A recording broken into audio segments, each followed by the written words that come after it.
ವ್ಯಕ್ತಿತ್ವದಲ್ಲಿ ಎಲ್ಲರಿಗಿಂತ ದೊಡ್ಡವರು, ಇರೋ ಕಂಟೆಸ್ಟೆಂಟಲ್ಲಿ ಎಲ್ಲರಿಗಿಂತ ಚೆನ್ನಾಗಿ ಆಡ್ತಾರೆ. ಮತ್ತು ಮೋಸ ಅಂತೂ ನಾವು ಯಾವತ್ತೂ ನೋಡಿಲ್ಲ. ಹಿಂದೆ ಒಂದು ಮುಂದೆ ಒಂದು ಮಾಡಿ ಗುಂಡಿಗೆ ಬೀಳ್ಸೋರು, ಜೊತೆಗಿದ್ದ ಗುಂಡಿಗೆ ಬೀಳ್ಸೋದಂತೂ ನಾವು ನೋಡಿಲ್ಲ. ಹಾಗೆ ಒಂದೊಂದು ಸರಿ ಒಂದೊಂದು ಥರ ನಾಟಕ ಮಾಡ್ಕೊಂಡು ಡ್ರಾಮಾ ಮಾಡ್ಕೊಂಡಂತೂ ಇದ್ದಿದ್ದು ಯಾವತ್ತೂ ನೋಡಿಲ್ಲ. ಸೊ ಏನಿದೆಯೋ ನೇರವಾಗಿ ಹೇಳ್ಕೊಂಡು, ನೇರವಾಗಿ ಆಡ್ಕೊಂಡು, ಸತ್ಯವಾದ ದಾರಿಯಲ್ಲಿ ಪ್ರಾಮಾಣಿಕವಾಗಿ ಇಷ್ಟು ದಿನ ಇದ್ದಾರೆ. ಸೊ ಹಾಗಾಗಿ ಅವರಿಗೆ ಯಾಕೆ ವೋಟ್ ಮಾಡಬೇಕು ಅನ್ನೋದನ್ನು ನಾವು ಡಿಸ್ಕಸ್ ಮಾಡೋಣ ಬನ್ನಿ.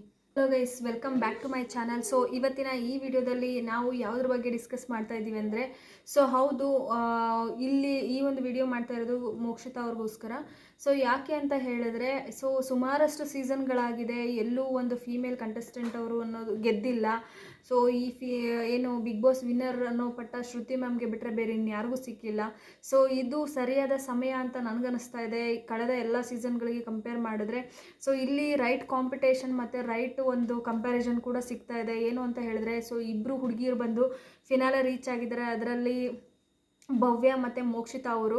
ಸೊ ಹನುಮಂತು ಅವರು ತುಂಬಾ ಓಟ್ಸ್ಗಳಿಂದ ಸಿಕ್ಕಾಪಟ್ಟೆ ಮುಂದೆ ಇದ್ದಾರೆ ಅಂತ ಗೊತ್ತು. ಬಟ್ ಇಲ್ಲೇನು ಅಂತ ಹೇಳಿದ್ರೆ, ಸೊ ಅಕಸ್ಮಾತ್ ಹನುಮಂತನ ಬಿಟ್ಟರೆ ನೆಕ್ಸ್ಟು ಒಂದು ಒಳ್ಳೆ ಫಿನಾಲೆ ಕಪ್ಪನ್ನು ತಗೊಳ್ಳೋ ಅರ್ಹತೆ, ಯೋಗ್ಯತೆ ಯಾರಿಗಿದೆ ಅಂತ ನನ್ನ ಕೇಳಿದ್ರೆ ಪರ್ಸ್ನಲಿ ನಾನು ಮೋಕ್ಷಿತಾ ಅಂತ ಹೇಳ್ತೀನಿ. ಯಾಕೆಂದರೆ ಅಷ್ಟೊಂದು ಚೆನ್ನಾಗಿ ಆಡ್ಕೊಂಬಂದಿದ್ದಾರೆ, ಅಷ್ಟೊಂದು ಸಖತ್ತಾಗಿ ಆಡ್ಕೊಂಬಂದಿದ್ದಾರೆ, ನಿಯತ್ತಾಗಿ ಆಡಿದ್ದಾರೆ ಮತ್ತು ಪ್ರಾಮಾಣಿಕವಾಗಿ ಆಡಿದ್ದಾರೆ. ಸೊ ನೀವು ನೋಡ್ಬೋದು, ಡೇ 1 ಏನು ಈ 4 ಮಂತ್ಸ್ ಇದೆ ಅಲ್ವಾ, ಕೆಲವೊಂದು ಸ್ಟಾರ್ಟಿಂಗ್ ಮಂತ್ಸಲ್ಲಿ 1 ಮಂತ್ 2 ಮಂತ್ಸಲ್ಲಿ ಸ್ಟಾರ್ಟಿಂಗ್ 1 ವಾರ 2 ವಾರದಲ್ಲಿ ಅಷ್ಟೊಂದು ಕಾಣಿಸ್ಕೊಂಡಿಲ್ಲ. ಯಾಕಂದರೆ ಮನೆ ತುಂಬ ಸಿಕ್ಕಾಪಟ್ಟೆ ಜನಗಳಿದ್ರು, ಲಾಯರ್ ಜಗದೀಶ್ ಅವರಿದ್ದರು, ಸಿಕ್ಕಾಪಟ್ಟೆ ಕಾನ್ವರ್ಸೇಷನ್ಗಳು ನಡೀತಾ ಇತ್ತು, ಜಗಳಗಳು ನಡೀತಾ ಇತ್ತು. ಆ ಜಗಳದಲ್ಲಿ ಯಾವುದೋ ಒಬ್ಬರು ಇಬ್ಬರುಗಳು ಮೇಯ್ನಾಗಿ ಕಾಣಿಸ್ತಾ ಇದ್ರೆ ಹೊರತು ಯಾವ ಕಂಟೆಸ್ಟೆಂಟ್ಗಳು ಅಷ್ಟಾಗಿ ಕಾಣಿಸ್ಕೊಂಡಿಲ್ಲ. ಸೊ ಅದಾದ ನಂತರ ಆ ಮನೆಗೆ ಹೊಂದಾಣಿಕೊಂಡು ಪ್ರತಿಯೊಂದು ಟಾಸ್ಕಲ್ಲೂ ತಮ್ಮದಾದ ಬೆಸ್ಟ್ ಕೊಟ್ಟಿದ್ದಾರೆ. ಒಂದು ಫಿಸಿಕಲ್ ಟಾಸ್ಕ್ ಅಂತ ಬಂದಾಗ ಅಷ್ಟೊಂದು 100% ಇಲ್ಲ ಅಂತ ಹೇಳಿದ್ರು, ಬಟ್ ತಮ್ಮ ವ್ಯಕ್ತಿತ್ವದಲ್ಲಿ 100%ನ ಪ್ರೂವ್ ಮಾಡ್ಕೊಂಡಿದ್ದಾರೆ.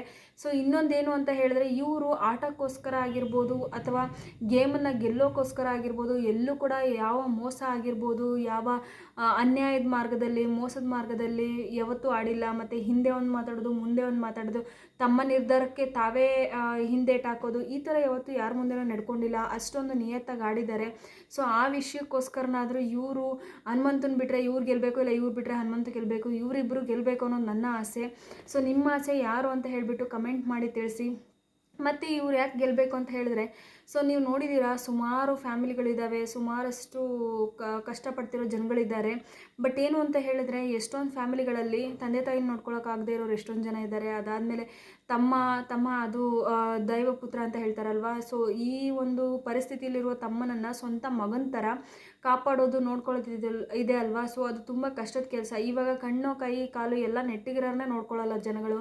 ಅಂಥದ್ರಲ್ಲಿ ಸೊ ಈ ರೀತಿ ಒಂದು ಪರಿಸ್ಥಿತಿಲಿರುವ ತಮ್ಮನ್ನು ಸ್ವಂತ ಮಗನ ಥರ, ಅವನಿಗೋಸ್ಕರ ತಾವು ಮದುವೆನೇ ಆಗ್ದಿರ, ಸೊ ಎಲ್ಲಿ ತಮ್ಮ ಫ್ಯಾಮಿಲಿ ಅಪ್ಪ ಅಮ್ಮ ಒಂಟಿಯಾಗಿಬಿಡ್ತಾರೋ ಅಥವಾ ತಮ್ಮನ್ನು ನೋಡ್ಕೊಳ್ಳೋದು ಒಂಟಿಯಾಗಿಬಿಡ್ತಾರೋ ಅಂತ ಹೇಳಿಬಿಟ್ಟು, ಸೊ ಇಡೀ ಫ್ಯಾಮಿಲಿಗೋಸ್ಕರನೇ ತಮ್ಮ ಒಂದು ಪರ್ಸ್ನಲ್ ಲೈಫನ್ನೇ ಸ್ಯಾಕ್ರಿಫೈಸ್ ಮಾಡಿದ್ದಾರೆ. ಸೊ ಅವರು ಒಂದು ಮೇನ್ ಬ್ಯಾಕ್ ಪಿಲ್ಲರ್ ಆಗಿ ಅವ್ರ ಫ್ಯಾಮಿಲಿನ ನೋಡ್ಕೊಳ್ತಾ ಇದ್ದಾರೆ. ಸೊ ಆ ಒಂದು ವಿಷಯಕ್ಕೆ ತುಂಬಾ ಅವರು ಅಪ್ರಿಷಿಯೇಟ್ ಆಗ್ತಾರೆ, ಬೇರೆ ಒಂದು ಹೆಣ್ಮಕ್ಳಿಗೆ ಕಂಪೇರ್ ಮಾಡಿದ್ರೆ ಅಥವಾ ಅಲ್ಲಿರುವಂತಹ ಭವ್ಯಂಗೆ ಕಂಪೇರ್ ಮಾಡಿದ್ರೆ. ಸೊ ಇವರು ಸುಮಾರು ವಿಷಯಗಳಲ್ಲಿ ತುಂಬಾ ಮುಂದೆ ಇದ್ದಾರೆ. ಸೊ ನಿಮಗೆ ಭವ್ಯಂಗೂ ಇವ್ರಿಗೂ ಕಂಪೇರ್ ಮಾಡಿ ನೋಡಿದ್ರೆ ಎಷ್ಟೊಂದು ನಿರ್ಧಾರಗಳು ಭವ್ಯ ಕೇವಲ ಯಾವುದೋ ಒಂದು ಆಟಕ್ಕೋಸ್ಕರನೋ ಅಥವಾ ನೋಡಿ, ನೀವು ಲಾಸ್ಟ್ ಒಂದು 3 ವಾರ ಕಂಟಿನ್ಯೂಸ್ ಆಗಿ ಯಾವ ಥರ ಅವ್ರು ಮೋಸ ಮಾಡ್ಕೊಂಡು ಆಟ ಗೆದ್ದರು, ಇವರು ಗೆಲ್ಲೋ ಆಪರ್ಚುನಿಟಿ ಇದ್ರೂ ಮೋಸ ಮಾಡಿದ್ರೆ ಗೆಲ್ಲಬೇಕಂತ ಹೇಳ್ಬಿಟ್ಟು ಸೋತಿರೋದು ಕೂಡ ಇದೆ. ಸೊ ಹಾಗಾಗಿ ನಿಮ್ಮ ಒಂದು ಅಮೂಲ್ಯವಾದ ಮತಗಳನ್ನು ಯಾರು ನಿಜವಾಗಿ ಯೋಗ್ಯತೆ ಇದೆಯೋ, ಯೋಗ ಇದೆಯೋ ಅವ್ರಿಗೆ ಮಾತ್ರ ವೋಟ್ ಹಾಕಿ ಅಂತ ಹೇಳ್ತಾ, ಸೊ ನಾನು ಈ ವಿಡಿಯೋನ ಇಲ್ಲಿಗೆ ಮುಗಿಸ್ತಾ ಇದ್ದೀನಿ. ಸೊ ಇನ್ನೊಂದೇನು ಅಂತ ಹೇಳಿದ್ರೆ, ಸೊ ಸುಮಾರಷ್ಟು ವರ್ಷಗಳೇ ಆಗೋಗಿದೆ ಫೀಮೇಲ್ ಕಂಟೆಸ್ಟೆಂಟ್ ಗೆದ್ಬಿಟ್ಟು. ಸೊ ಈ ವರ್ಷ ಆ ಆಪರ್ಚುನಿಟಿ ಅಕಸ್ಮಾತ್ ಹುಡುಗಿರಲ್ಲಿ ಯಾರಾದ್ರೂ ಇದ್ದರೆ ಅದು ಇವ್ರಿಗಾಗಿರಲಿ ಅಂತ ನಾನು ಆಸೆ ಪಡ್ತೀನಿ. ಸೊ ಮೋಕ್ಷಿತಾ ಅವರು ಗೆದ್ದು ಬರಲಿ.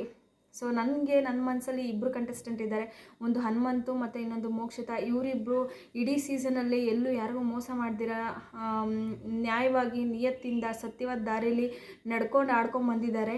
ಸೊ ಅದಕ್ಕೋಸ್ಕರ ಒಂದು ನ್ಯಾಯ ನೀತಿ ಧರ್ಮ ಗೆಲ್ಲಬೇಕು ಅಂತಿದ್ರೆ ಇವರಿಬ್ಬರು ಗೆಲ್ಲಬೇಕು ಅನ್ನೋದು ನನ್ನ ಒಂದು ಆಸೆ. ನಿಮ್ಮ ಆಸೆ ಯಾರು ಏನು ಅನ್ನೋದನ್ನು ಕಮೆಂಟ್ ಮಾಡಿ ತಿಳಿಸಿ. ಮತ್ತು ನೀವು ಯಾರಿಗೆ ವೋಟ್ ಹಾಕ್ತೀರಾ ಅನ್ನೋದು ಕೂಡ ಕಮೆಂಟ್ ಮಾಡಿ ತಿಳಿಸಿ.